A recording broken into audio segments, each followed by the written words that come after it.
Hello and welcome to my channel. I'm Angela Brennan and today I'm bringing you the first of the February 2024 Spellbinders kits that I'm going to showcase.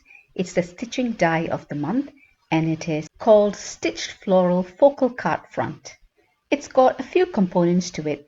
You can die cut all of it by sticking the individual pieces with the best ever craft tape, which is the Spellbinders craft tape, which is really good for die cutting. Or you can do it without putting the middle, which is the additional circle and the flower. I do a couple of variations. In fact, I end up doing quite a few cards because I do enjoy stitching dies. But there's many ways you can put this die together. In fact, you can just use the flower on its own without the background. Or you can decide not to stitch at all. But if you've been following my videos often enough, you know I do love stitching dies. So I'm not going to give up an opportunity to not do any stitching. So I put the dies into my die cutting machine, and when I do this I tend to always start with white card. I think when I do it in white card I know what it's going to look like and I can put different colored threads, etc. So I do it on white card first, and then I also do it with different colored cards as well as some ink blended card backgrounds. So you see a variation of the way I use this stitching die. So you see a couple of ways which I've done the die cutting, where I die cut the flower separately and then the flower outline included in the background. I really hope you enjoy the video. If you do give it a thumbs up and consider subscribing. And when you do subscribe, remember to press that notification bell so you're alerted when a new video is uploaded. Here are the different colored cards that I've used to do the die cutting. This is how I stuck the various dies together to cut a full panel of the card front, so I get a full background of stitching. Then I do an ink blended rainbow background with distress inks. Once I've completed the ink blending, then I will die cut it with that same die, which is where I've stuck all the different components of that stitching die of the month together, because I do like having a full panel of a stitching done. I just like that look better. There's various ways you can use it, but that's my preference. So once I've done all the ink blending here, and I do love doing a rainbow color wash, a rainbow background. I think it just looks really pretty. I end up making two cards with this rainbow background because when you die cut it, all the negative die cuts, I don't throw it away, but I use a masking paper to pick up all the die cuts and put it into another card.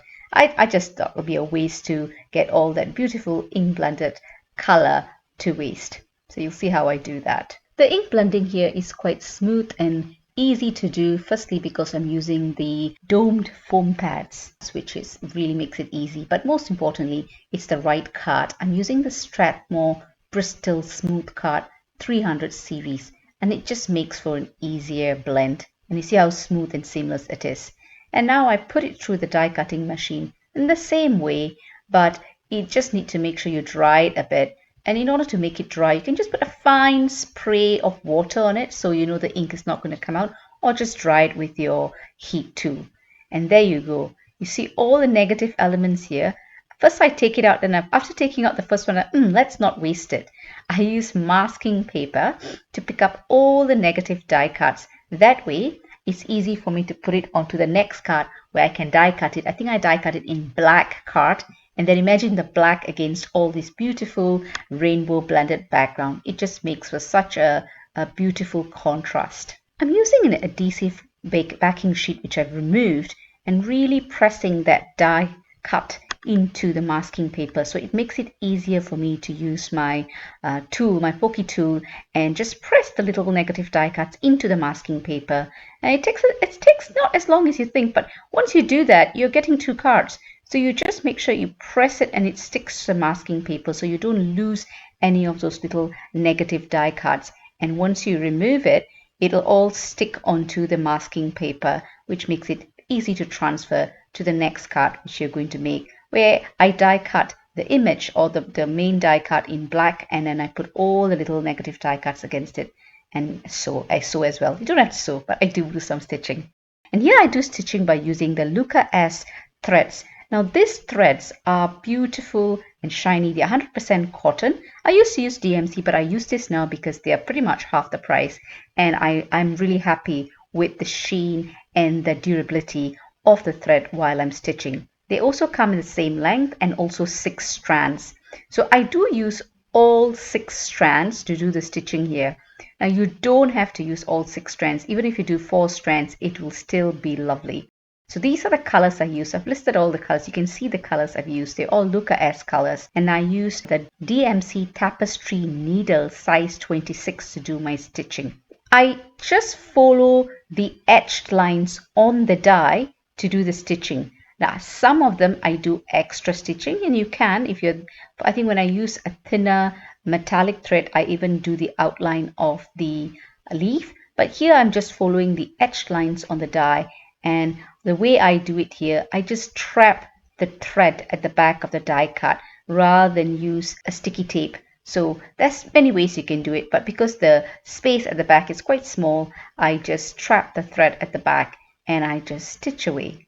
The threads are durable, and I do have a link to the LUCA-S threads in the description below for your ease. As I said, I've used these threads for a little while. I like the durability of it, the shine of it, and to me, it's priced a lot more reasonably for the quality of thread that it is. Quite therapeutic to do this stitching because I do lots of it, and I tend to do my stitching while I'm watching telly or listening to an audiobook, which I do a lot.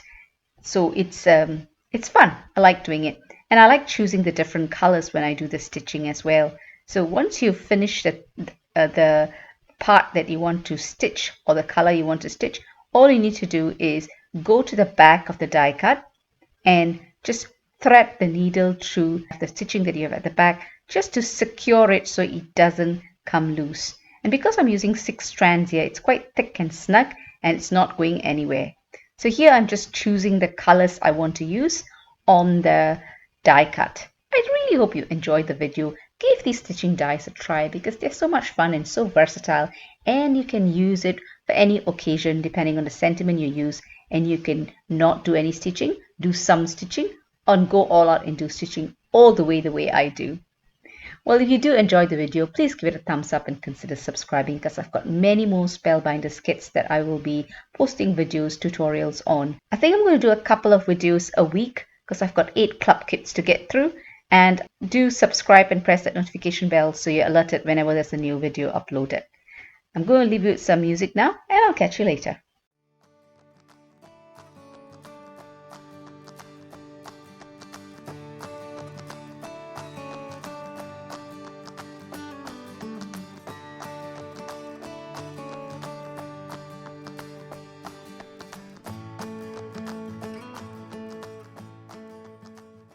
The etched line on the die against the flower is a guide. It's a guide on how to do the stitching. So I did the first one following the guide exactly.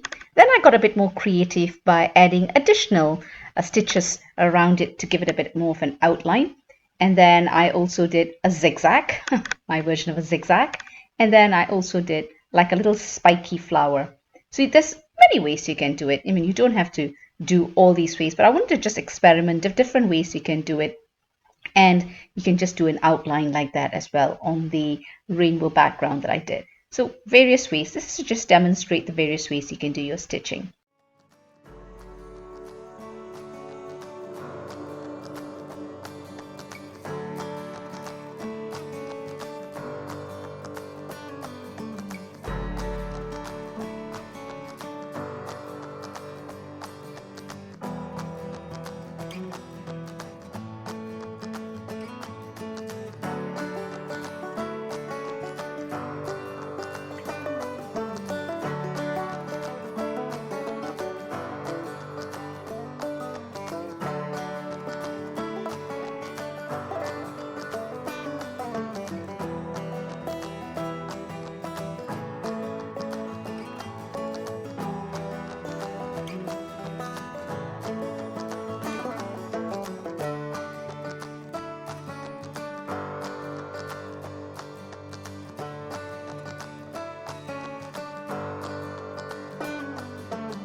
The size of the die fits an A2 card front, which is 4¼ by 5½ inches. But it's not very common to have those card sizes in the UK, so I decided to put it onto a 5x7 card, but I do cut the card a little bit shorter, so most of my cards are 5 by 6½ inches, and it goes well into a 5x7 envelope. So because it's a little bit thick with all the stitching, and I do put some square foams on it, so it does add a bit of bulk, so I think that's quite ideal. So I think I will only make a couple of A2 size cards, and I just decorate it in various ways. The sentiments come from the stamp of the month and glimmer of the month, so I kind of mix and match it. Here I go a bit crazy with the little flowers. I do adore the little flowers that come with the small die of the month. And while I'm arranging it here, I think I end up doing it slightly differently. But it's just, after doing all that stitching on the panels, I just get a bit creative with how I put the card together. And here are all the cards. This is like the basic stitching, and the leaves are all with metallic thread. And here I've put a light pink background and done a bit of matting and layering and put it on a 5 and 6½ inch card. Here, this is another one. Most of my card bases are white in color, but I did the panels with various different colors. So this, for example, this sentiment comes from an old club kit. I think it's 2021 club kit. I do keep them for the sentiments, and I do adore them. And this is this month's clear stamp of the month, and I'll have a separate video showing how I use that as well, so you can get more ideas on how you use that lily arch, which I think is quite beautiful. And this one, I just put some craft card behind because I wanted to keep it quite simple, the color, because it's got quite a few colors there. And this is my colorful rainbow card, both of them. I do adore this card. I just like the rainbow background and how I've put many colors on the one with the black background. And here I've just put a few flowers, and I do think this has turned out quite beautifully as well. All products that I've used are listed in the description below for your ease of reference. I really hope you've enjoyed the video. If you have, please give us a thumbs up and consider subscribing. And when you do subscribe, remember to press that notification bell so you're alerted when a new video is uploaded with all the future Spellbinder club kits that I'm going to do. Do give this die cut a try. It's so fun and versatile. In so many ways you can do stitching or not do stitching. Happy crafting, take care, and I'll catch you in my next video.